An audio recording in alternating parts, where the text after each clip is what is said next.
Divine morning, dear students, youth of India and the world. DVM Global welcomes you all to ధ్యాన యువ. ధ్యాన యువ అంటే యువతకు విద్యార్థులకు ఆత్మ వికాసంతో పాటు వ్యక్తిత్వ వికాసాన్ని జీవన వికాసాన్ని బోధిస్తుంది మీ ధ్యాన యువ. మనం ఎన్నో అద్భుతమైన విషయాలు తెలుసుకుంటూ వస్తున్నాం. కెరియర్ బిల్డింగ్కి సంబంధించిన విషయాలు కూడా తెలుసుకుంటూ వస్తున్నాం. కానీ ప్రతి ఒక్క యువత కలలుగా అంటూ ఉంటారు, నేను గవర్నమెంట్ సెక్టార్లో ఉండాలి, లేదా ప్రైవేట్ సెక్టార్లో ఉండాలి, కార్పొరేట్ వరల్డ్లో ఉండాలి. కార్పొరేట్ వరల్డ్లో ఉన్న వాళ్ళందరూ ఓవర్ నైట్లో వచ్చేశారు అని అనుకుంటాం మనం. కానీ ఎలా వచ్చారు, వాటికి వెపన్స్ ఏంటివి? నేటి ధ్యాన యువలో weapons to win corporate world. Corporate వరల్డ్లో ఎవరైతే ఉన్నారో ఏ వెపన్స్తో ఉన్నారు, మీరు కార్పొరేట్ వరల్డ్లో విన్ అవ్వాలంటే ఎలాంటి వెపన్స్తో మీరు రావాలి అనేటువంటి అద్భుతమైన విషయాలే ఈ ఎపిసోడ్ ద్వారా తెలుసుకోబోతున్నాం. ఈ జ్ఞానాన్ని మనకు అందించడానికి మనతో పాటు ఉన్నారు సాఫ్ట్వేర్ ఇంజనీర్గా ఉంటూ టెక్నికల్ ట్రైనింగ్ ఇస్తూ, సాఫ్ట్ స్కిల్స్ ట్రైనింగ్ ఇస్తూ, సైకాలజీ ఒకవైపు చదువుతూ, తను అన్ని రంగాల్లో చిన్నగా ఎదుగుతూ కార్పొరేట్ వరల్డ్లో ఉండి ఎంతోమందికి ఈ విషయాల్ని బోధిస్తున్నటువంటి మోటివేషనల్ స్పీకర్, ట్రైనర్, కోచ్, ఇంకా చెప్పాలంటే ట్రైనింగ్లో అనుభవంలో మల్టీ టాలెంటెడే వీరు. వారే చల్లా శ్రీధర్ రెడ్డి గారు. వారితో మాట్లాడి మనం అద్భుతమైన విషయాలు తెలుసుకుందాం. ఎవరైనా యువత విద్యార్థులు మీ జీవితానికి సంబంధించిన ప్రశ్నలు అడగాలనుకుంటే స్క్రోల్ అవుతున్న నంబర్కి కాల్ చేసి అడగవచ్చు. నమస్కారం శ్రీధర్ రెడ్డి గారు. నమస్తే సార్. నమస్తే. Thank you so much. Welcome to ధ్యాన యువ sir. Thank you sir. Thank you. So corporate world అనగానే ప్రతి ఒక్కరికి నేటి యువతకి గూస్ బంప్స్. నేను కూడా అక్కడ ఉండాలి, అక్కడ ఉన్నారంటే ఏదో ఓవర్ నైట్లో వచ్చారు అనేటువంటి మిత్స్తో ఉంటారు. సో మీరైతే మీ ఐకాన్ టాక్స్ చూసినప్పుడు అర్థమైంది మీరు ఎక్కడెక్కడ బ్రిక్ బై బ్రిక్ ఎదగడం అంటే ఏంటో మీరు గ్రేటెస్ట్ ఎగ్జాంపుల్ సార్. సో మరి ఈ కార్పొరేట్ వరల్డ్ అంటే ఏంటో ముందుగా చెప్పండి sir. Corporate world. Thank you Ramu sir. Thank you for giving me this opportunity. ముందుగా పత్రి సార్కి ఇంత మంచి అవకాశం, ఒక పిఎంసి టీవీ ఇంత గొప్ప అవకాశాన్ని ఇవ్వడం అండ్ ఇంత ప్లాట్ఫామ్ని ఇచ్చి చాలామందికి స్టూడెంట్స్కి హెల్ప్ చేయడానికి, ఒక మంచి జ్ఞానాన్ని అందించడానికి మీరు ఈ ప్రోగ్రామ్ పెట్టడం రాము సార్కి ప్రత్యేకంగా కృతజ్ఞతలు అండి. సో టాపిక్లోకి వెళ్ళబోయే ముందు యాక్చువల్గా ప్రతి ఒక్క యువతకి గెలవాలన్న కోరిక ఉంటుంది. సామ్రాజ్యాన్ని గెలవాలన్న కోరిక ఉంది బరాబరే, కానీ సామ్రాజ్యాన్ని గెలవాలంటే కావాల్సిన ఆయుధాలు ఏంటి? ఎలాంటి ఆయుధాలు మనం పట్టుకుంటే అవతల శత్రువుని మనం చీల్చి చెండాడి మనం ఒక చక్రవర్తిని కాగలం. అలాంటి కాన్సెప్ట్ అనుకున్నప్పుడే నా మనసులో పుట్టింది ఈ వెపన్స్ అన్న కాన్సెప్ట్.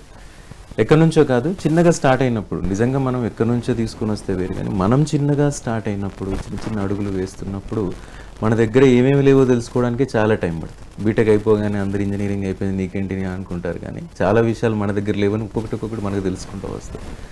సో ఏమేమి లేవు, మన బలహీనతలు ఏంటి తెలుసుకున్న తర్వాత మనకి ఏం బలం కావాలో తెలుసుకోవడం, ఎలాంటి ఆయుధాలు కావాలో తెలుసుకోవడం.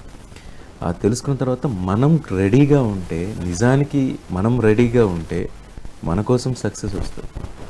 మనం రెడీగా ఉండాలంటే ఏం కావాలన్నదే ఈ ప్రోగ్రామ్ ముఖ్య ఉద్దేశం. కోసం అవే నేను డీటెయిల్గా చెప్పబోతున్నాను, నా లైఫ్లోంచి తీసి. ఎవరైనా ఉన్నా సరే, స్టూడెంట్స్ అయినా ఎవరైనా సరే, మీరు దయచేసి మీకు డౌట్ లేదని ఉంటే ఫోన్లు చేయండి, ఉన్న నెంబర్కి ఫోన్ చేయండి, అండ్ మేము ఉన్నాం ఇక్కడ.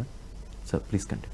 వండర్ఫుల్. Thank you. సో అంటే ఇంటెన్షన్ ఆఫ్ ద ప్రోగ్రామ్ చాలా క్లియర్గా ఉంది. మీరు ఎప్పుడు ఒక టాపిక్ ఇవ్వాలంటే మీరు ఇంట్యూటివ్గా ఆ సందర్భంలో ఉపయోగపడేదే ఇస్తారు. అది మనకు మీతో ఇంటరాక్షన్తో మనకు తెలిసిన విషయం. సరే, విన్ అవ్వడానికి వెపన్స్ చెప్పారు. ఇప్పుడు చాలామంది కార్పొరేట్ వరల్డ్ని కోరుకుంటారు. ఎందుకు అసలు ఏమిటి కార్పొరేట్ వరల్డ్? కార్పొరేట్ వరల్డ్ని ఎందుకు కోరుకుంటారు చాలామంది? సో కార్పొరేట్ వరల్డ్లో, ఇప్పుడున్న కార్పొరేట్ వరల్డ్లో 20 సంవత్సరాలుగా ట్రెండింగ్ ఎందుకు ఉంది అంటే మంచి ఆపర్చునిటీస్. సో ఫస్ట్ అడగగానే ఏం ఎక్స్పెక్ట్ చేస్తున్నావు ఈ జాబ్ నుంచి అడగగానే శాలరీ అనడం కాదు, ప్యాకేజ్. శాలరీ అనడం ఒక్కటే కాదు, యాక్చువల్గా శాలరీ వస్తుంది, దాంతోపాటు నేర్చుకోవడానికి అవకాశం ఉంటుంది. మిగిలిన పనులైతే మీరు ఏ పని తీసుకున్నా కూడా పని చెయ్యడం, కానీ ఇక్కడ పని చేస్తూ నేర్చుకునే అవకాశాలు కార్పొరేట్ వరల్డ్స్ కల్పిస్తాయి. ఏ టెక్నాలజీ అయితే నేర్చుకున్నామో ఆ టెక్నాలజీ నుంచి డిఫరెంట్ ట్రైనింగ్, సపోజ్ నన్నే తీసుకుంటే నేను SAP ABAP, బట్ ఆ ట్రైనింగ్ టెక్నికల్ ట్రైనింగ్, అదొక్కటి అందులోనే పనిచేయడం కాదు, ఇంకా నేను చాలా స్కిల్స్ నేర్చుకున్నాను. ప్రత్యక్షంగా పరోక్షంగా నా పై లెవెల్ నుంచి నాతో పాటు పనిచేసే వాళ్ళ దగ్గర నుంచి, అది ఇంగ్లీష్ మాట్లాడడం ప్రస్ఫుటంగా మాట్లాడడం దగ్గర నుంచి డిఫరెంట్ కంట్రీస్కి పంపిస్తారు వాళ్ళు వర్క్ చేయమని చెప్పి. అప్పుడు ఈ కల్చర్, మన కల్చరల్ డిఫరెన్స్ ఏదైతే ఉందో అర్థం చేసుకుంటాం. మన స్పిరిచువల్ లాంగ్వేజ్లో చెప్పాలంటే ఒక మనిషిని బయాస్డ్గా చూడొద్దు అన్నది మాత్రం అర్థం చేసుకుంటాం. ఎందుకంటే ఒక కంట్రీకి, నేను జింబాబ్వే కంట్రీకి వెళ్ళినప్పుడు వాళ్ళు వేరు మనం వేరు. యాక్చువల్గా అప్పటిదాకా మనకున్న ఒక రకమైన ఫిజికల్గా అయినా మానసికంగా అయినా వాళ్ళు వేరు మనం వేరు. వాళ్ళు డిఫరెంట్గా ఆలోచిస్తారు, మనం డిఫరెంట్గా ఆలోచిస్తారు. వాళ్ళు మాంసం తింటారు, మనం మాంసం తింటారు. ఇట్లా రకరకాలుగా ఉంటాయి. వాళ్ళు ఏ మాంసమైనా తింటారు, అది అలా ఉంటుంది. బట్ వాళ్ళ అమ్మ వాళ్ళకి అది పెట్టింది, మా అమ్మ మాకు ఇది పెట్టింది. సో అలాంటి ఒక maturity thought, why they are like that, it's okay, let them be like that. ఇట్లా మనం డిఫరెంట్ కల్చరల్ ప్లేసెస్కి వెళ్ళినప్పుడు మనం అర్థం చేసుకోగలుగుతాం. అది కూడా ఈ కార్పొరేట్లో ఉన్న గొప్ప అవకాశం అండి. డిఫరెంట్ కంట్రీస్ నేను కూడా ట్రావెల్ చేయడం జరిగింది. అంతకుముందు చెప్పినట్టుగానే జర్మన్, నెదర్లాండ్ ఇట్లాంటి కంట్రీస్కి వెళ్ళినప్పుడు మనకు అండర్స్టాండింగ్, ఒక మెచ్యూరిటీ లెవెల్ పెరుగుతుంది. వెళ్ళకుండా పెరుగుతుంది అంటే వెళ్ళకుండా కూడా పెరుగుద్ది. మన మెడిటేషన్ అది ultimate solution to grow up and mature. But తిరగడం వల్ల మీ ప్రోగ్రామ్స్ కూడా నేను చూస్తూ ఉంటాను, చెప్తా ఉంటారు వెళ్ళాలి, ప్రకృతిలోకి వెళ్ళాలి, పలు చోట్లకు వెళ్ళాలి, జ్ఞానాన్ని నేర్చుకోవాలి. Same way when you study people also, different పీపుల్ని చూసినప్పుడు మనకు అర్థం అవుతుంది, okay our life is so easy when compare to other people. ఇంకా ఒకటి కార్పొరేట్లో ఉన్న అడ్వాంటేజ్, చాలామందికి తెలియని హిడెన్ అడ్వాంటేజ్ ఏంటంటే కార్పొరేట్ కంపెనీలు మనని సోషల్ సర్వీస్ చేయమని కూడా పంపిస్తాయి. సిఎస్ఆర్, కార్పొరేట్ సోషల్ రెస్పాన్సిబిలిటీ కింద మనం వెళ్ళొచ్చు. ఎవరైతే అట్టడుగు వర్గాల్లో ఉన్నారో, లేకపోతే ఎకనామికల్గా బ్యాక్వర్డ్గా ఉన్నారో, లేకపోతే physically handicapped, mentally handicapped, HIV people, different పీపుల్కి మనకు సర్వీస్ చేసే మహాభాగ్యం దొరుకుతుంది. అట్లా నేను వెళ్ళాను 2-3 సార్లు హెచ్ఐవి పాజిటివ్ పీపుల్కి వెళ్ళాను, లేకపోతే బ్లైండ్ పీపుల్కి వెళ్ళాను. ఇలా వెళ్ళినప్పుడు మనం ఎంత blessed, we are blessed not to enjoy the life, to serve the society. That's what I learn from this. మనం ఎంజాయ్ చేయడానికి కాదు, మనకి ఇన్ని బ్లెస్సింగ్స్ వచ్చినాయి, ఇంత ఉంది, మనకు టైంకి తిండి దొరుకుతుంది, టైంకి శాలరీ దొరుకుతుంది అంటే మనం ఎంజాయ్ చేయడానికి కాదు, to serve the society, to give back to the society. ఆ తత్వం ఎప్పుడైతే అర్థమైందో మనం మన లైఫ్లో చాలా చేంజెస్ వస్తాయి. ఇవన్నీ రావడానికి కార్పొరేట్ వరల్డ్ ఒకటి కొంత హెల్ప్ చేస్తుంది నాకు. జీతం ఒక్కటే కాదు, జీతం ఒక్కటే తీసుకొని కూర్చుంటే ఇవన్నీ రావు కదా, ఇవన్నీ కనపడు. మనం దీన్ని ఇంకొకలాగా కూడా తీసుకుంటారు కదా సార్, కార్పొరేట్ వరల్డ్లో ఉంటే మంచి ప్యాకేజ్ వస్తుంది, ఎంజాయ్మెంట్ కూడా ఆ లెవెల్లో చేయొచ్చు. ఎంజాయ్మెంట్ అనేది పర్సనల్ పర్స్పెక్టివ్, ఎలా ఎంజాయ్ చేస్తారు. సో వాళ్ళ మానసిక పరిస్థితిని బట్టి ఎంజాయ్మెంట్ అంటే వాళ్ళ పరిస్థితిని బట్టి ఉంటుంది. బట్ మనకు మాత్రం మనకి ఎంత నేర్చుకోవాలో అంత స్కోప్, మన మీద పెట్టుబడి పెట్టడానికి కూడా రెడీగా ఉన్నారు. అంటే లర్నింగ్ అనేది మేజర్ థింగ్, గివింగ్ అనేది ఇంకొక మేజర్ థింగ్ అందులో ఉన్నాయి. అంటే జాయ్ ఆఫ్ గివింగ్, ఇవ్వడంలో ఎంజాయ్ చేస్తున్నారు మీరు, నేర్చుకోవడంలో ఎంజాయ్ చేస్తున్నారు, ఎలాంగ్ విత్ ప్యాకేజ్ సాలరీస్ అవన్నీ అల్టిమేట్ గా వస్తూనే ఉంటాయి, మనం చేస్తున్న కొద్ది వస్తాయి. కార్పొరేట్ వరల్డ్ మీద ఒక అద్భుతమైన ఇంపాక్ట్ ని క్రియేట్ చేశారు సార్ మీరు opening statement. Thank you sir. ఇంకొక అడ్వాంటేజ్ ఏంటంటే సార్, నాకు దొరికిన అదృష్టం, నాకు చెప్పడం ఇష్టం, ట్రైనింగ్ ఇష్టం. 17 సంవత్సరాలు 15-16 సంవత్సరాలు కోడింగ్ లైఫ్ తర్వాత నాకు చెప్పడం ఇష్టం, నాకు ట్రైనింగ్ ఇష్టం అని తెలుసుకున్న సంస్థ నన్ను కంప్లీట్గా ట్రైనర్ చేసేసింది. So now I'm teaching the people, training the people who are coming fresh from the colleges. వాళ్ళని చూస్తున్నప్పుడు నాకు ఎనర్జీ వస్తుంది, వీళ్ళతో మనం చేస్తున్నాం, ఎంత హ్యాపీగా ఉంది. డిఫరెంట్ ప్లేస్లోకి వెళ్ళడం, పూణే, ముంబై, బెంగళూరుకి వెళ్ళడం, వాళ్ళతో మాట్లాడడం, వాళ్ళకి 4 రోజులు ట్రైనింగ్ ఇవ్వడం, కొత్తగా కాలేజ్ నుంచి వచ్చిన వాళ్ళకి లైఫ్ పాఠాలు చెప్పడం, ఇవన్నీ కూడా చాలా అడ్వాంటేజ్ కదండి. మనం మనకిష్టమైన పని చేస్తూ మనం ఆర్థికంగా ఎదుగుతూ ఇంకొకటికి సామాజికంగా సేవ చేయడం, all in one package. Ikigai exact, one word is ikigai. Ikigai, మన ఇకిగాయ్ మనకు వర్కౌట్ అవుతుంది. వాహ్, వండర్ఫుల్ సార్. అసలు అంటే మీరు అంటే ఆ పర్స్పెక్టివ్, ఇప్పుడు ఇది కార్పొరేట్ వాళ్ళు ఎంతోమంది ఉన్నారు. Yes sir. ఈ వెపన్స్ తీసుకున్న వాళ్ళకి, తెలుసుకున్న వాళ్ళకి ఇవి తెలుస్తాయా, లేకపోతే అందరికీ ఇప్పుడు నేను చెప్పినట్టు ఈ ఆపర్చునిటీస్ అందరికీ ఉన్నాయి, కానీ తీసుకునే వాళ్ళు కొంతమందే. సో దాన్ని తెలుసుకోవడానికి ముందు అసలు ఈ కార్పొరేట్ వరల్డ్కి వెళ్ళాలి అని కలగనే యువతకి కావాల్సిన వెపన్స్ ఏంటి సార్, 1 by 1 చెప్పండి. ఇంతకుముందు స్టేట్మెంట్లోనే నేను చెప్పినట్టు ఒక సామ్రాజ్యాన్ని గెలవాలంటే వెపన్స్ కావాలి, ఆయుధాలు కావాలి. ఆయుధాలు మనకు చాలా కావాలి. ఆయుధాలు, రాజ్యం గెలిచిన తర్వాత నేను వెళ్ళి పడుకుంటాను అంటే కుదరదు, శత్రువులతో చాలా ప్రాబ్లమ్స్ ఉంటాయి. యాక్చువల్గా సక్సెస్ అయ్యేంత వరకే మన పని, సక్సెస్ తర్వాత మనం పని చేయాల్సిన పని లేదనుకుంటాం. కానీ సక్సెస్ వచ్చిన తర్వాత నిద్రపోతే శత్రువులు వచ్చి మన సక్సెస్ని ఎత్తుకొని పోతారు. ఒక రాజు ఎనీ టైం ఏదైనా జరగచ్చు. ఎనీ టైం ఏదైనా జరగవచ్చు. కానీ ఇది లైఫ్ టైం అండి. ఆయుధాలు ఒరలో పెట్టుకొని పడుకోవాలి తప్ప ఎక్కడో పెట్టి పడుకుంటానంటే ఏ సింహం వచ్చి మనం తినేస్తాం. సో ఈ ఒక్క రోజుకే కాదు, రేపటి ఒక్క రోజుకే కాదు, బ్రతికున్నంతకాలం, మన శ్వాసిస్తున్నంతకాలం కూడా ఈ వెపన్స్ కావాలి. ఈ వెపన్స్ ఏంటి అంటే, నా లైఫ్ లెర్నింగ్లోంచి నాకు ఒకప్పుడైతే ఇంజనీరింగ్ నుంచి బయటకు వచ్చినప్పుడు ఏమీ లేవో వాటిని ఐడెంటిఫై చేసి మీకు చెప్తాను. నేనే దానికి పేరు పెట్టుకున్నాను. యాక్చువల్గా నేను లేట్ చేశాను, ఈ స్కిల్స్ నేర్చుకోవడంలో నేను లేట్ చేశాను కాబట్టి లేట్ అనే పేరు పెట్టుకున్నాను. Late, LATE, late. ఏంటా లేట్? ఎల్ ఫర్ లెర్నింగ్ అండి. ఎల్ ఫర్ లెర్నింగ్, నేర్చుకునే తత్వం బిల్డ్ చేసుకోవాలి. తత్వం బిల్డ్ చేసుకోవాలి. నేను అది లేట్ చేశాను కాబట్టి నాకు లేట్గా సక్సెస్ వచ్చింది. అంటే ఎంత తొందరగా నేర్చుకోవడం స్టార్ట్ చేస్తే అంత తొందరగా సక్సెస్ వస్తుంది. సక్సెస్ తొందరగా రావాలి, ఈజీగా రావాలి అంటే నేర్చుకోవడం మీద ఫోకస్ పెట్టాలి. నేర్చుకోవడం మీద అల్టిమేట్ పాయింట్ సార్. సో అది కూడా నేను నేర్చుకోవడం తొందరగా అన్నదానికి కూడా చాలా మంది ఒక మోటివేషనల్ స్పీకర్గా మేము ఒక పర్స్పెక్టివ్లో చెప్పినప్పుడు, మోటివేషనల్ స్పీకర్కి ట్రైనర్కి తేడా ఏంటంటే, మీరు స్పీకర్ అంటారు, ట్రైనర్ అంటారు, పక్కనే అంటారు. స్పీకర్ అనేవాడు ఏం చేస్తాడంటే, ఒక కోతి కొమ్మ మీద ఊగుతుంది కదా, ఆ కోతి కొమ్మ మీద ఊగినంతసేపు బాగుంటుంది. కోతి వెళ్ళిపోయిన తర్వాత కూడా కొమ్మ ఊగాలి, అది ట్రైనర్. కోతి ఊగుతున్నంతసేపే కొమ్మ ఊగితే అది స్పీకర్. అంటే నేను ఉన్నంతసేపు నేను ఉత్సాహపరచాలి, తర్వాత నువ్వు ఏమైతే నాకేంటి, బట్ నేను ట్రైనర్ని.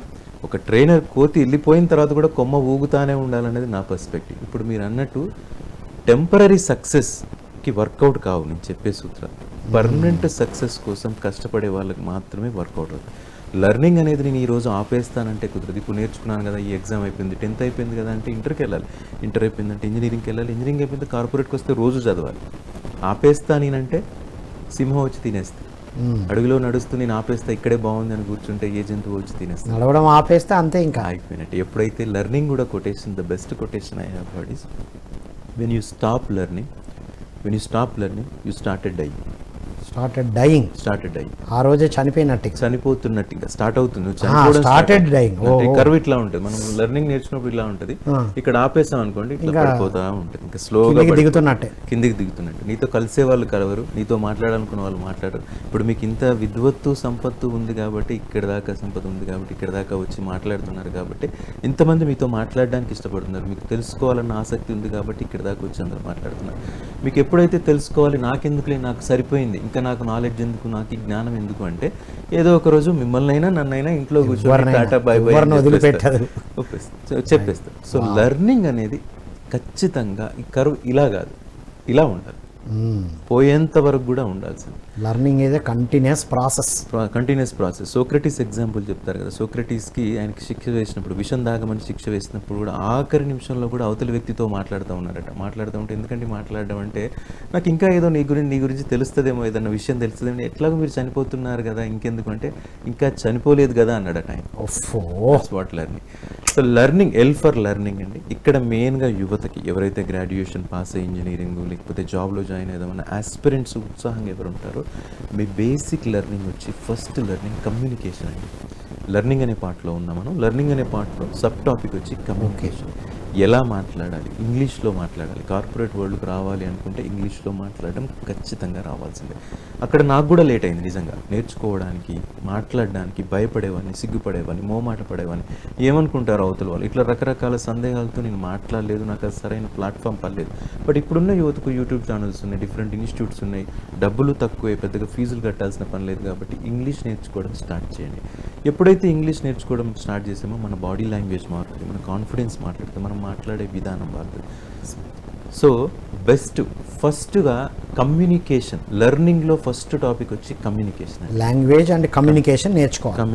కమ్యూనికేషన్లో ఇంగ్లీష్ కమ్యూనికేట్ చేయాలి మనం. ఇంగ్లీష్ లాంగ్వేజ్ అనేది మనకు మస్ట్ రావాల్సింది.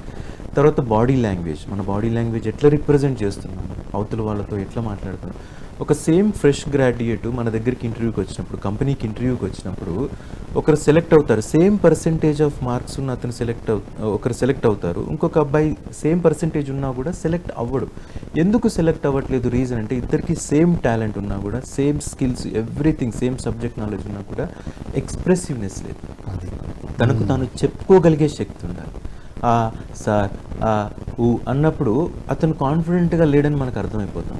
అల్టిమేట్గా ఫోకస్ ఉందా లేదా, కమ్యూనికేషన్ స్కిల్స్ మీద ఫోకస్ ఉందా లేదా తనకి అని చూసి అతను మాట్లాడే విధానం బట్టి మనం ఆపేస్తాం. ఓకే నాయన చాలు ఇంకా వెళ్ళిపోమని చెప్పేస్తాం. The best thing you have to learn English and at least you should be able to communicate with the other person in a clear way. Perfect English అనే కాన్సెప్ట్ ఏమీ లేదు. అండ్ పర్ఫెక్ట్ ఇంగ్లీష్ మనకు రాదు, నేను డైరెక్ట్గా చెప్తున్నాను. ఎందుకంటే it's not our mother tongue. మన మదర్ టంగ్ తెలుగు స్పష్టంగా మాట్లాడితే చాలు. ఇంగ్లీష్ నేను స్పష్టంగా మాట్లాడు, కరెక్ట్గా మాట్లాడని ఎవరు చెప్పరు. కమ్యూనికేట్ చేయగలగాలి, కాన్ఫిడెంట్గా మనం తెలుగులో ఎలా చెప్తున్నామో అలా చెప్పగలగాలి, ధైర్యంగా చెప్పగలగాలి. అండ్ అల్టిమేట్లీ యూ ఆర్ టెక్నికల్గా, you are going to your టెక్నికల్గా, you are not going to the call centre or customer care something like that. మీరు కాల్ సెంటర్కో కస్టమర్ కేర్కి వెళ్తే మీకు ఆ యాక్సెంట్ రావాలి, అమెరికా వాళ్ళలాగా మాట్లాడాలి, యూకే వాళ్ళు మాట్లాడాలి అంటారు. కానీ మీరు ఒక టెక్నికల్ నాలెడ్జ్ కోసం వెళ్తున్నప్పుడు, టెక్నికల్ ప్రాజెక్ట్స్ మీద వర్క్ చేయడానికి వెళ్తున్నప్పుడు ఇట్స్ ఓకే. ఈవెన్ ద ట్రైనర్గా ఉన్నా కూడా మనం అవతల వాళ్ళతో కమ్యూనికేట్ చేయగలిగే ఇంగ్లీష్ కావాలి, కానీ మీకేం పర్ఫెక్ట్ ఇంగ్లీష్ రావాల్సినంత అవసరం లేదు. చాలామంది అనుకుంటారు అది ఇంగ్లీష్ బాగా రావాల్సిన పని లేదు, నువ్వు బాగా మాట్లాడితే చాలు, అంతే, ఎక్కువ అనేది ఏం లేదు. సో అదొకటండి, కమ్యూనికేషన్ స్కిల్స్ బాగా నేర్చుకోవాలి. ఎప్పుడైతే మన కమ్యూనికేషన్ స్కిల్ బాగుంటుందో అవతల వాళ్ళతో రిప్రజెంట్ చేయగలం. అది రాయడమైనా, వినడమైనా, చెప్పడమైనా. LSRW, listening, speaking, reading, writing అవి రావాలి. సో ఫస్ట్ మనం అనుకున్నట్టుగా ఏదైతే ఉందో లేట్లో ఎల్ అనేది లెర్నింగ్ అండి, రైట్, ఒకటి. తర్వాత ఏంటి, LATE కదా spelling. A for adaptability. Adaptability అంటే సిచ్యువేషన్ని బట్టి మనం అల్లుకుపోవాలి. నేను ఇట్లాగే ఉంటాను, నాకు ఈ జాబ్ అయితే చేస్తాను, నాకు ఆ జాబ్ వద్దు, అమ్మో అక్కడ ఏదన్నా అంటారేమో, నేను ఆయనతో పని చేయను, ఫలానా రాముగారితో పని చేయను, PSMతో పని చేయను, నో, అట్లా ఉంటే వర్కౌట్ కాదు. ఏదైనా సరే you have to adapt yourself. ఎప్పుడైతే people who live in the world are not strongest, not smartest, who are adaptable, they only survive. మనం పెద్ద స్ట్రాంగ్ ఉండి స్మార్ట్గా ఉంటే కాదు, అడాప్టబుల్ పీపులే సర్వైవ్ అవుతారు. అందరితో పీపుల్కి, సిచ్యువేషన్కి అడాప్ట్ అయ్యి ముందుకు వెళ్ళగలిగిన వాళ్ళే సర్వైవ్ అవుతారు. అది కార్పొరేట్ వరల్డే కావచ్చు, కాలనీ కావచ్చు, చిన్న కాలనీ కావచ్చు, ఎక్కడైనా సరే. అంటే కార్పొరేట్ వరల్డ్ గురించి మాట్లాడుతున్నాం కానీ మొత్తం జనరల్ లైఫ్లో కావాల్సిన అన్ని వెపన్స్ ఇందులోనే బిల్డ్ అవుతున్నాయి. ఇదొక ఆయుధం. Wonderful sir. అడాప్టబిలిటీ అనేది చాలా అల్టిమేట్. ఇది L for learning, A for adaptability, ultimate sir. Adaptability అంటే మనకు అందరికీ తెలిసింది, అందరు ఆచరించేది ఒక దగ్గర సార్, డ్రైవింగ్లో. మన పాటికి మనం వెళ్తూ ఉంటాం, ఎదుటి వాళ్ళు రాంగ్ సైడ్లో వస్తాం, ఏం చేస్తాం? ఏం చేయలేం. వాడిని నోటితోనో లోపలనో తిట్టుకొని మన దారిలో మనం వెళ్తాం తప్ప ఎలాంటి రిజెక్షన్కి వెళ్ళాం. కానీ మిగతా దగ్గర కూడా అది రావాలి అంటారు మీరు. నాకు అది బాగా రిజనేట్ అయింది. Wonderful sir. లర్నింగ్, అడాప్టబిలిటీకి మన లైఫ్ నుంచే మనం ఎగ్జాంపుల్స్ చెప్తే కొన్ని, చాలాసార్లు లైఫ్ అనేది ఒక్కొక్కసారి సక్సెస్ ఉంటుంది, ఒక్కొక్కసారి ఫెయిల్యూర్ ఉంటుంది, ఒక్కొక్కసారి మొత్తానికి మనల్ని ఎవరు చూడని పరిస్థితులు ఉంటాయి. మనం అనుకుంటాం ఈరోజు మనకు చప్పట్లు కొట్టారు, శాలువాలు కప్పారు, దుప్పట్లు కప్పారు అనుకుంటే రెండో రోజు ఎవరు పలకరించరు ఒక్కొక్కసారి. But we have to adapt. మనం ఇంత చిన్నగా సిల్క్స్ మీద తీసుకోండి, చిత్తూరు నాగయ్య తీసుకోండి, పెద్ద పెద్ద స్టార్స్, సావిత్రి తీసుకోండి, వాళ్ళందరూ కూడా ఒక ఉన్నత స్థాయి చూసిన తర్వాత పడిపోయారు. వాళ్ళ దగ్గర నుంచి మనం నేర్చుకునేది ఏంటి అంటే సక్సెస్ ఈజ్ నాట్ పర్మనెంట్. ఇది నాకు ఎప్పుడు తెలిసింది, చదువుకోవడం ద్వారా తెలియదు. 2009 రిసెషన్ టైం, సత్యం రామలింగరాజు అప్పుడు ఆ టైంలో కాగ్నిజెంట్ అని పనిచేస్తున్నప్పుడు ఒక రేంజ్కి మనం ఎట్లా అంటే మనం ఇంకేం ఐటీ అయిపోయాం, మనం ఐటీ ప్రొఫెషనల్, శాలరీస్ ఎంజాయ్ మనకేంటి అనుకున్న టైంలో 2009లో జాబ్ పోయింది, HR పిలిచి జాబ్ పోయిందని చెప్పిన తర్వాత మనకు మైండ్ సెట్ ఎట్లా ఉంటుందంటే అయ్యో అయిపోయా, ఇంకేముంది, లైఫ్ మొత్తం ఒకసారి మొత్తం బాయ్, ఊహించిన అంతకుముందు ఉంది ఏంటి, మనం కింగ్ అయిపోయాం, సక్సెస్ సాధించాము, ఓహో ఆహా అనుకున్నాం. బట్ అట్లా ఉండదు లైఫ్. ఏ టైంలో నువ్వు కొంచెం అప్రమత్తంగా లేకపోయినా అవతల నుంచి వచ్చి కూడా తోసేయడానికి రెడీగా ఉంటాడు. So you have to be very, నేను అదే చెప్తున్నా, ఆయుధాన్ని సంపాదించుకున్నాం కదా ఆడ పెట్టుకొని పడుకుంటామనే కాదు, నువ్వు నీ దగ్గరే నీ బుర్రలోనే పెట్టుకొని ఉండాలి ఎప్పుడు అన్నట్టు. అడాప్టబిలిటీ ఎందుకు చెప్తున్నానంటే టైం ఒక్కొక్కసారి మనకు బ్యాడ్గా ఉండొచ్చు, మనకు అప్పుడు ఆ టైంలో నా జాబ్ పోయింది అంటే లైఫ్ పోయినట్టు కాదు, it's okay, but you can still search for the job, you have a knowledge. అక్కడ నేను అనుకున్నది ఏంటి అంటే ఫస్ట్ జాబ్ ఇచ్చిన అతను ఊరికే ఇవ్వలేదు నాకు, నాకు ఏదో ఉందనే ఇచ్చాడు. నేను మాట్లాడుతున్నానో పని చేస్తున్నానో ఏది చెప్పానో ఏదో ఒకటి నచ్చే ఇచ్చాడు. నేను నచ్చే వ్యక్తి ఇంకొకటి ఈ భూమి మీద ఎవరో ఉంటారు కదా, అతని కోసం వెతుకుతానని చెప్పి నా మైండ్ షిఫ్ట్ చేస్తాను. నాకు టాలెంట్ ఉన్నా పర్లేదు లేకున్నా పర్లేదు, నాకంటూ ఒకరు జాబ్ ఇచ్చే వాళ్ళు ఎక్కడో ఒకరు ఉంటారు అని నా మైండ్ షిఫ్ట్ చేసుకున్నాను. నేను అడాప్ట్ అయ్యాను, మళ్ళీ నేర్చుకున్నా. కరెక్ట్గా 1 monthలో విత్ డబుల్ శాలరీ బాంబేలో జాబ్ వచ్చింది. So that is what adaptability అండి. Situations may come, very challenging ఉంటాయి. అసలు ఈ రోజు నీతో మాట్లాడిన వాళ్ళు రేపు మాట్లాడరో కూడా తెలియదు. మనప్పుడు ఐటీ ప్రపంచానికి వస్తే ఒక టెక్నాలజీ మీద నేర్చుకుంటాం, ఇంకొక టెక్నాలజీ మీద ప్రాజెక్ట్ వస్తుంది. ఈ పిల్లలు అంటారు, లేకపోతే మాతో పాటు కొలీగ్స్ అంటారు, ఇదేంటి అసలు మాకు ఇది నేర్పించారు, అది చేద్దాం అంటారు. డిమాండ్ అది ఉంది, అక్కడ డబ్బులు అది ఇస్తూ ఉన్నారు, క్లయింట్ దానికే డబ్బులు ఇస్తూ ఉంటాడు. అతనికి 100 వస్తే మనకు 10 ఇస్తారు. అతనికి 100 వచ్చే అవకాశం లేకపోతే వెళ్ళిపోమంటారు. సో అడాప్టబిలిటీ ఇక్కడ టెక్నాలజీకి అడాప్ట్ అవ్వండి, టెక్నాలజీకి అడాప్ట్ అవ్వండి. నేను ఇట్లాగే ఉంటాను, ఈ ట్రైనింగ్ తీసుకున్నాను కాబట్టి ఇక్కడే పనిచేస్తాను, ఇదే లొకేషన్లో పనిచేస్తానంట. కొంతమంది హైదరాబాద్లోనే పనిచేస్తానంటారు. మీకు నేను చెప్తున్నాను, మెంటల్ మెచ్యూరిటీ అనేది మొగాడైనా ఆడలేను. పాత సామెత ఏంటంటే మొగాడైతే తిరగాలని చెప్పి. బట్ ఎవరైనా సరే మెంటల్గా మెచ్యూరిటీ రావాలంటే కనీసం వాళ్ళ కెరియర్లో అట్లీస్ట్ ఒక 5 లొకేషన్లలో పనిచేయాలి. 5 లొకేషన్లో పనిచేయాలి. సిటీ ప్రపంచం ఎంత మోడర్న్గా ఉందో తెలుసుకోవాలంటే ముంబైలో పనిచేయాలి. ఎంత ఆధ్యాత్మికంగా బ్రతకాలో తెలుసుకోవాలంటే ఢిల్లీలో పనిచేయాలి. చుట్టుపక్కల మొత్తం హిమాలయాలే. ఎలాగైనా బతకొచ్చు తెలుసుకోవాలంటే హైదరాబాద్లో పనిచేయాలి. దేవాలయాలు, టెంపుల్స్, ఆధ్యాత్మికత అలాంటివి తెలుసుకోవాలంటే చెన్నైలో పనిచేయాలి. ఇంగ్లీషు లిటరేచర్ తెలుసుకోవాలంటే కోల్కతాలో పనిచేయాలి. బై గాడ్ గ్రేస్ అన్ని చోట్ల పనిచేసే అవకాశం నాకు వచ్చింది. ఆ అవకాశాన్ని సద్వినియోగం చేసుకున్నాను. ఎక్కడైతే అక్కడికి వెళ్ళిపోవాలి, పని చేయాలి. అక్కడ ఆ నలుగురితో పనిచేసినప్పుడు వాళ్ళ కల్చర్ అర్థమవుతుంది, వాళ్ళు అర్థమవుతారు. ఇప్పుడు మనం ఏ ఊరికన్నా వెళ్తే సింపుల్గా ఫోన్ చేసి చెప్తే చాలు, మనం ఆ ఊర్లో ఫ్రెండ్ మనకు రెడీగా ఉంటాడు. అదే నేను హైదరాబాద్లోనే పనిచేస్తాను, నేను ఎక్కడికి పోను, నేను ఇక్కడికి పోను, ఇక్కడే ఉండంటే నాకు హైదరాబాద్లోనే 4 ఫ్రెండ్స్ ఉండేవాళ్ళు. But that's not correct. Adapt అవ్వండి, పరిస్థితులకు తగ్గట్టుగా అడాప్ట్ అవ్వండి. నేర్పిస్తుంది ప్రతి ప్రాబ్లం మనకు ఒకటి నేర్పిస్తుంది. ఒక సిచ్యువేషన్ వచ్చింది అంటే అదొక గిఫ్టే, ఒక ప్రెజెంటేషన్. Correct word. ఒక ప్రెజెంటేషన్ వచ్చినట్టే మనం తీసుకుంటే బహుమతి తెలుగులో. ఎగ్జాక్ట్లీ, బహుమతి. మనకు ఒక ప్రాబ్లం అనేది మనకు ప్రాబ్లం కావచ్చు. మనకు చిన్నప్పుడు నా పెన్సిల్ ఇంకొకటి ఎత్తుకుపోతే ప్రాబ్లం, కానీ ఇప్పుడు ప్రాబ్లం కాదు కదా. ఏ సమస్య అయినా అంతే. నాకు వచ్చిన సమస్య మీకు అనుభవరీత్యా నాది సమస్య అనిపించకపోవచ్చు. అదే నేను మీ అనుభవానికి వస్తే నేను కూడా చిన్నపిల్లలాగా మాట్లాడుతున్నాను అంటారు. సో మన అనుభవాన్ని పెంచుకోవాలి తప్ప ప్రాబ్లం చూసి భయపడద్దు. అదే అడాప్టబిలిటీ. ఈ రోజు బాగాలేదేమో, రేపు బాగుంటుంది ఖచ్చితంగా. రేపు బాగాలేదేమో, ఖచ్చితంగా నెక్స్ట్ డే మాత్రం ఎక్సలెంట్. అంటే నాకు కూడా ఒక టైం వస్తుంది ఖచ్చితంగా అని సహనంతో వెయిట్ చేయాలి. వస్తుంది. అడాప్టబిలిటీకి ఒక పేషెన్స్ అనేది కూడా ఇంపార్టెంటే కదా సార్? చాలా సార్. ఓపిక అనేది చాలా ఇంపార్టెంట్. ఓపిక నేటి తరానికి కావాల్సింది అదే. ఓపిక ఎక్కడున్నది నేటి తరానికి అంటే సెటారికల్ కాదు, ట్రూత్ మాట్లాడితే. నెట్ రానప్పుడు అవి ఓపెన్ అవ్వనప్పుడు ఉన్నంత పేషెన్స్ మిగతా వాటి మీద ఉండాలి. మనం గమనిస్తే నెట్ వస్తుంది, అరే ఇప్పుడే వస్తుందా, ల్యాప్టాప్ ఆన్ కాగానే వస్తుందా, ఆగు అని మనకు చెప్తారు. మిగతా దగ్గర ఆ పేషెన్స్ ఉందా? లేదు. నేర్చుకోవాలి. వండర్ఫుల్. ఏది ఓవర్ నైట్లో రాలేదు. కాకపోతే కొంతమందికి సిచ్యువేషన్స్ నేర్పిస్తాయి, పరిస్థితులు నేర్పిస్తాయి.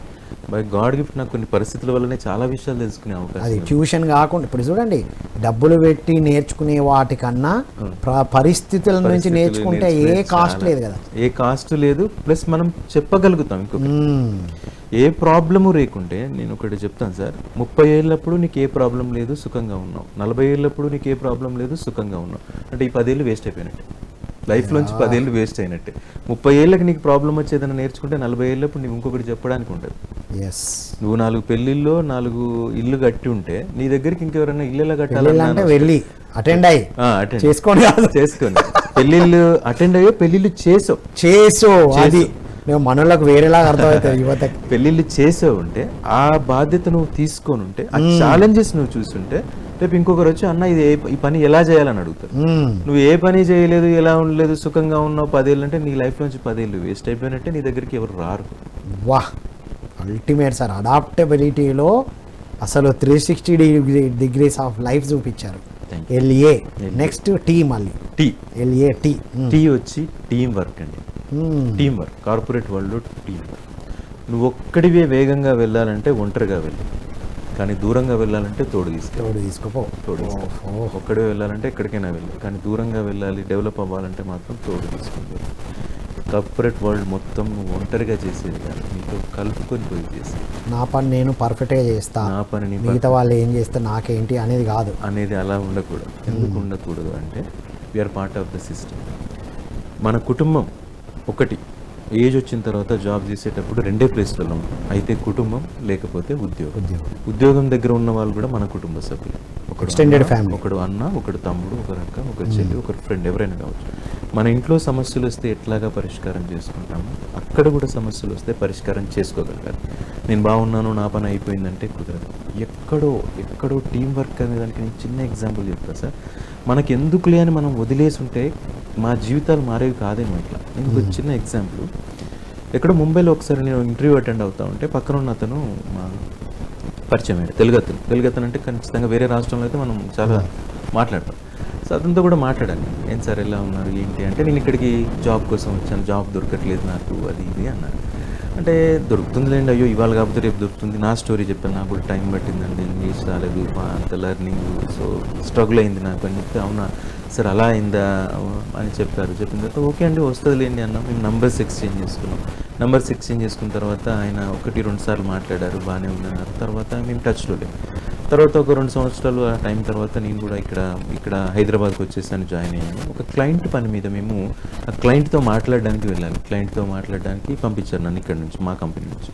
ఆ క్లయింట్తో మాట్లాడడానికి వెళ్ళినప్పుడు సహజంగా మనకు టెన్షన్ ఉంటుంది. క్లయింట్తో మాట్లాడాలంటే ఎట్లా, వాళ్ళు ఏం అడుగుతారు, మమ్మల్ని ఏం క్వశ్చన్స్ వేస్తారు, మళ్ళీ ఇంటర్వ్యూ చేస్తారు అక్కడ క్లయింట్ దగ్గరికి. మళ్ళీ ఎట్లా ఉంటుందో పరిస్థితి అని చెప్పి మేము హడావిడిగా అనుకుంటూ టెన్షన్ పడుకుంటూ వెళ్ళిన తర్వాత తీరా అక్కడ చూస్తే నేను ఎవరితో అయితే ముంబైలో మాట్లాడానో ఆయనకు ధైర్యం చెప్పాను, ఇక్కడ ఆయనే క్లయింట్ రిప్రజెంటేటివ్. సో ఇక్కడ టీం వర్క్ అనేది ఏంటి అంటే, నీకు అతను నీ టీంలో ఉన్నా సరే, నీ టీంలో లేకున్నా సరే, ఈ చిన్న వర్డ్, టీం అనేది చిన్న వర్డ్, వసుదైక ప్రపంచం అనేది పెద్ద వర్డ్. అవతల వాడు సమస్యలో ఉన్నాడని నీకు చెప్పాల్సిన పని లేదు. అతని సమస్య ఏంటో నువ్వే గుర్తించి, నువ్వు ఎప్పుడైతే నిస్వార్థంగా సాయం చేయాలని ఒక ధైర్యం ఇచ్చే మాట చెప్పినా సరే, 2 సంవత్సరాలు నేను ఆ కంపెనీలో ఏకఛత్రాధిపత్యంగా నేను ఉండిపోయాను, చాలా రూలింగ్గా ఉండిపోయాను. ఎందుకంటే నా ఫ్రెండ్, ఎందుకంటే అతనికి ధైర్యం ఇచ్చిన ఫ్రెండ్ కాబట్టి అతను నన్ను పువ్వుల్లో పెట్టుకుని చూసుకుంటా. సో అంత బాగుంటుంది సార్ ఇక్కడ. అంటే టీమ్ బిల్డింగ్ అంటే ఎదుటి వాళ్ళతో నాకేంటి కాదు, ఎదుటి వాళ్ళతో నువ్వు ఎంత ఇంటరాక్ట్ కాగలిగితే అది ఎప్పుడైనా ఎక్కడైనా మనకు తిరిగి యాడ్ అవుతుంది. నువ్వు ఇచ్చిన ప్రతిదీ మళ్ళీ నీకు తిరిగి వస్తుంది, ఇంకొంత ఎక్కువే తిరిగి వస్తుంది. Newton's law for every reaction there is an equal and opposite reaction. తప్పు, ఇంకొంచెం ఎక్కువ opposite and reaction correct. Equal కాకుండా మోర్ దెన్ దట్ వస్తుంది. మనం ఒక్క మంచి చేస్తే 10 సార్లు 10 రెట్లయి మనకు వస్తుంది. దాని మీద చాలా ఉన్నాయి మనకు, అంటే నా లైఫ్లో ఎక్స్పీరియన్సెస్, చిన్న హెల్ప్స్ ఎక్కడైతే వాళ్ళు చేసామో వాళ్ళు మళ్ళీ తిరిగి వచ్చి మనకు చేయడం, అట్లా చాలా జరిగినాయి. కాబట్టి టీం వర్క్ అంటే నీ టీంలో వర్కే కాదు, మనకు అందరూ టీం. చాలామంది నేను చూసిన ప్రాక్టికల్ ఎక్స్పీరియన్సెస్ ఏంటి అంటే, కార్పొరేట్ వరల్డ్లో వెళ్ళిన తర్వాత వాళ్ళతో గొడవ పెట్టుకోవడం, వీళ్ళతో గొడవ పెట్టుకోవడం, ప్రాజెక్ట్ మేనేజర్తో గొడవ పెట్టుకోవడం, డిఫరెంట్ పీపుల్తో మనకు సెట్ అవ్వట్లేదని, అదని ఇదని సెటరికల్గా మాట్లాడడం, డిఫరెంట్గా ఉంటుంది. కానీ వెయిట్ చేయండి, కొంత వెయిట్ చేయండి, అవతల వాళ్ళ మనసు అర్థమయ్యేంత వరకు వెయిట్ చేయండి. ఒక్కొక్కసారి చాలా తెలివైన వాళ్ళు ఉంటారు, వాళ్ళు మాట్లాడరు, సైలెంట్గా ఉంటారు. ఏమీ తెలియలేని వాళ్ళు ఉంటారు, వాళ్ళు గలగలగా మాట్లాడిస్తూ ఉంటారు. అంటే డిఫరెంట్ పర్స్పెక్టివ్స్ ఉంటాయి. ఆ పర్స్పెక్టివ్ని అర్థం చేసుకోండి. Every one has his own story. ప్రతి ఒక్కరికి ఒక కథ ఉంటుంది. నేను ఇట్లా మాట్లాడుతున్నానంటే నాకు ఒక కథ ఉంది. ఒసామా బిన్ లాడెన్ అమెరికాను నాశనం చేశాడంటే అతనికి ఒక కథ ఉంది. ట్రంప్ ఇలా చేస్తున్నాడంటే అతనికి ఒక కథ ఉంది. మహాత్మా గాంధీ మనకు స్వతంత్రం తెచ్చారంటే గాంధీ గారికి ఒక కథ. ప్రతి ఒక్కరికి ఒక కథ ఉంటుంది. ఆ కథను జడ్జి చేసే ముందు, మనం ఇప్పుడు ధ్యానంలో కూడా చెప్తాం, ఒకరిని జడ్జి చేసే ముందు, అసలు జడ్జి చేయడమే వద్దుంటుంది మన స్పిరిచువాలిటీ. జడ్జి చేసే ముందు కొంచెం ఆగండి, ఆగి జడ్జి చేయండి. ఒక మాట అనే ముందు ఆగి ఒక మాట అనండి. చాలామంది బాధపడుతూ ఉంటారు ఇట్లా కూడా, వాళ్ళు నన్ను ఈ మాట అన్నారు, ఇంకా ఎట్లా మా టీమ్ లీడర్ ఈ మాట అన్నారు, మా మేనేజర్ కామెంట్ చేశారు, ఇంకా అయిపోయింది నా లైఫ్, ఇంకా నేను పనికిరాను, టెక్నికల్గా పనికిరాను, అది ఇది అనుకుంటూ ఉంటారు. పర్సనల్గా తీసుకుంటాను, నేను పనికిరాను, ఈ ప్రాజెక్ట్కి నేను పనికిరాను, ఇంకా ఏమి పనికిరాను అంటారు. నేను అంటాను, మనం ఉన్నా లేకపోయినా ప్రపంచం నడుస్తుందండి. మనం ఉన్నా లేకపోయినా ప్రపంచం నడుస్తుంది. మనం ఉంటే కొంత బాగా నడుస్తుంది, మనం లేకపోతే ఇంకా బాగా నడుస్తుంది. సో మనతోటే ఒరిగేది మన వల్ల ఏమీ లేదు. నిజానికి మనం ఉన్నా లేకపోయినా ప్రపంచం బాగానే ఉంది, బాగానే ఉంటుంది, ఇంకా బాగుంటుంది. బట్ ఏదో మనమే బరువు మోస్తున్నట్టు, మన మీదే అంతున్నట్టు, నేనే ప్రాజెక్టు నడుపుతున్నట్టు, నా వల్లే కంపెనీ మొత్తం నడుస్తున్నట్టు, it will not workout. Indira Gandhi పోతే ప్రపంచం పోద్ది, దేశం పోద్ది అనుకున్నాడు. ఇందిరాగాంధీ పోతే రాజీవ్ గాంధీ పోతే it's all it happens goes like that. So మనం ఏంటంటే మన మీదే బరువు వేస్తున్నారు, మనమే పని చేస్తున్నాం, మనం లేకపోతే రేపు ఎట్లా అని మనం హార్ట్ అటాక్లు తెచ్చుకోవాల్సిన పని లేదు. ప్రపంచం will be fine always if you are there or if you not there also. అది wonderful sir. LATE last letter ఈ వెరీ ఇంపార్టెంట్ అండి. ఇది కార్పొరేట్ వరల్డ్ ఒక్కటికే కాదు, అందరికీ కూడా.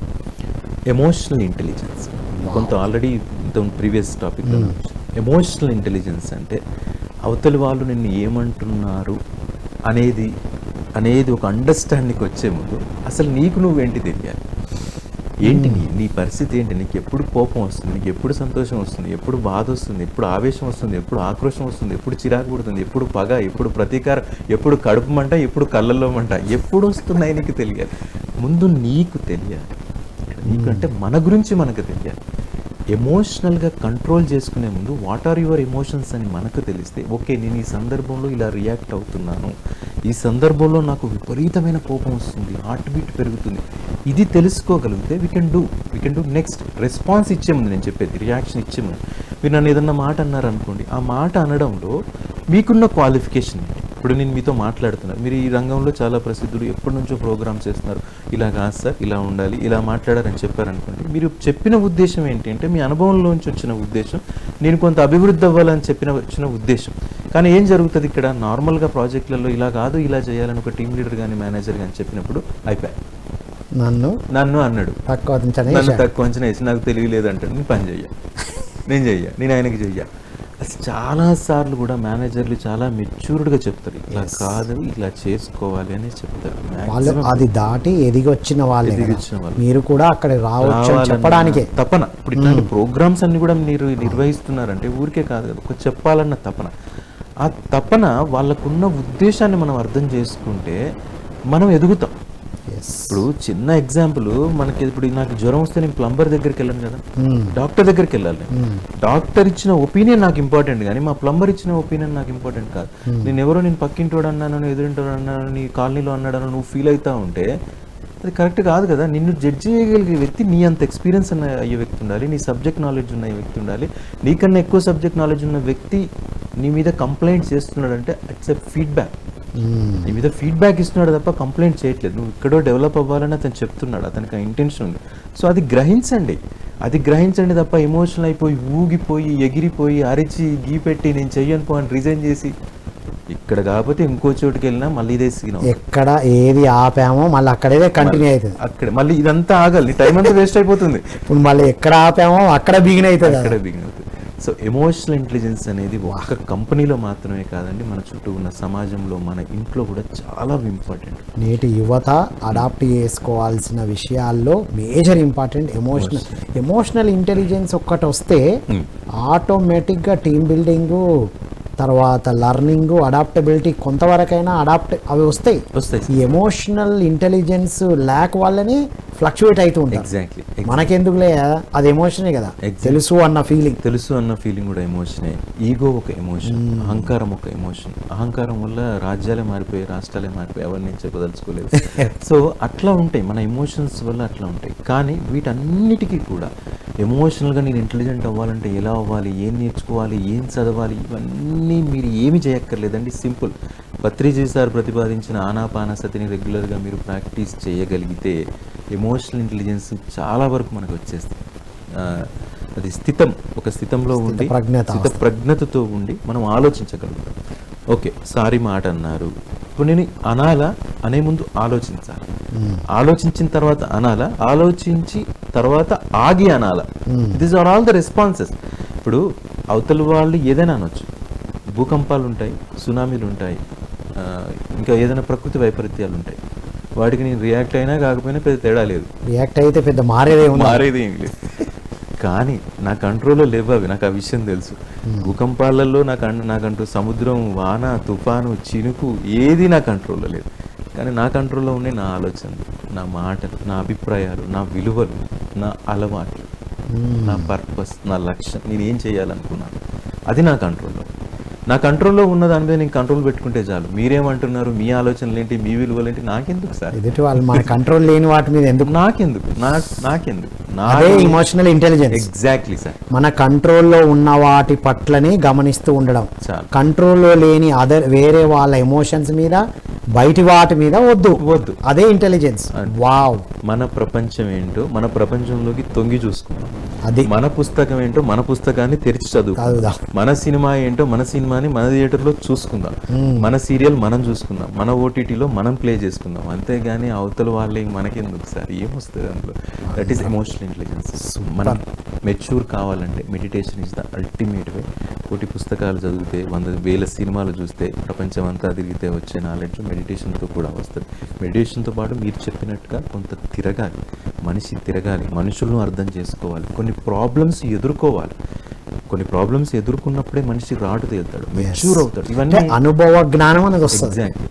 LATE లేట్తో అద్భుతమైన విషయాలు అంటే మీ అనుభవానుసారానే చెప్పారు. అల్టిమేట్ శ్రీధర్ రెడ్డి గారు. ఫైనల్గా మీ మెసేజ్ యువతకి. సో యువతకు నేను ఇచ్చే మెసేజ్ ఏంటి అంటే, కాస్త ఆగండి, పేరెంట్స్ చెప్పేది వినండి. మీ పేరెంట్స్ ఊరికే ఏదో చెప్పట్లేదు, బాధ్యత కొద్ది చెప్పారు. ఈ ప్రపంచం మొత్తం మీద నీ సక్సెస్ని ఎంజాయ్ చేసే పర్సన్స్ ఎవరంటే నీ పేరెంట్స్. ఎందుకంటే ఈరోజు చల్లా శ్రీధర్ రెడ్డి ఇక్కడికి వచ్చాడు, చెప్పాడు, 4 చప్పట్లు కొడతారు, వెళ్ళిపోతారు. రేపు ఇంకొక స్పీకర్ వస్తాడు, ఇంకొక ట్రైన్ వస్తాడు, చిరంజీవి పోతే ఇంకొక చిరంజీవి వస్తాడు. బట్ మీ తల్లిదండ్రులకు మాత్రం నువ్వు ఒక్కడే పోతావు. నీ విజయమే వాళ్ళ విజయం. చిన్న 10 రూపాయలు పెట్టుకున్న వస్తువు మనం దారిలో వస్తూ ఉంటే ఆ వస్తువు కింద పడిపోయి పగిలిపోతే మనం చాలా బాధపడతాం. అట్లాంటిది చిన్నప్పటి నుంచి నీకు మీద పెట్టుబడి పెట్టి పోషించి చదువు చెప్పించి విద్యాబుద్ధులు చెప్పించి నేను ఎదిగించి ఇవన్నీ చేసిన తల్లిదండ్రులకు నువ్వు ఏదో అయిపోతే వాళ్ళకి ఎంత బాధగా ఉంటుంది. సో అది అర్థం చేసుకోండి, ఒక డెస్టినీ క్రియేట్ చేసుకోండి. ఏమన్నా సాధించగలిగితే, ఒకవేళ ఏదన్నా సాధించాలంటే తల్లిదండ్రులు ఉన్నప్పుడే సాధించండి. ఎందుకంటే వాళ్ళకున్న ఒకే ఒక్క హీరో నువ్వే. వాహ్, thank you. Ultimate Sridhar Reddy గారు. Thank you so much sir. Thank you so much. So ఇది my dear students, youth of India and the world. విన్నాను కదా, ఒక సాధారణ వ్యక్తి అసాధారణంగా ఎదగడం అంటే ఏంటో చల్లా శ్రీధర్ రెడ్డి గారే ఒక అద్భుతమైన ఉదాహరణ. LATE లేట్లో learning, adaptability, team building, emotional intelligence. So మీ తల్లిదండ్రులకు ఎవరు హీరో అంటే నువ్వే. మనకు తల్లిదండ్రులే మన హీరోస్. కాబట్టి మిత్రులారా, my dear students, youth and అందరికీ కూడా అద్భుతమైన అనుభవ జ్ఞానంతో కూడుకున్న విషయాలు చెప్పారు. మీరు కామెంట్ బాక్స్లో మెన్షన్ చేయండి ఈ రోజు నుంచి మీరు ఏం చేయాలనుకుంటున్నారు, లేదా ఇంకేమైనా అడగాలనుకుంటే క్వశ్చన్స్ పెట్టండి, అందులో వారే మీకు సమాధానం ఇస్తారు. సో మరో కార్యక్రమంలో వారి నుంచి మీరు ఇంకేం వినాలనుకుంటున్నారు కూడా ఒక టాపిక్ మెన్షన్ చేయండి, వారే ఆ టాపిక్ స్వయాన మళ్ళీ ఇంటర్వ్యూ ద్వారా తెలియజేస్తారు అని కోరుకుంటూ మరో కార్యక్రమంలో మళ్ళీ కలుద్దాం. అంతవరకు సెలవు. Thank you all.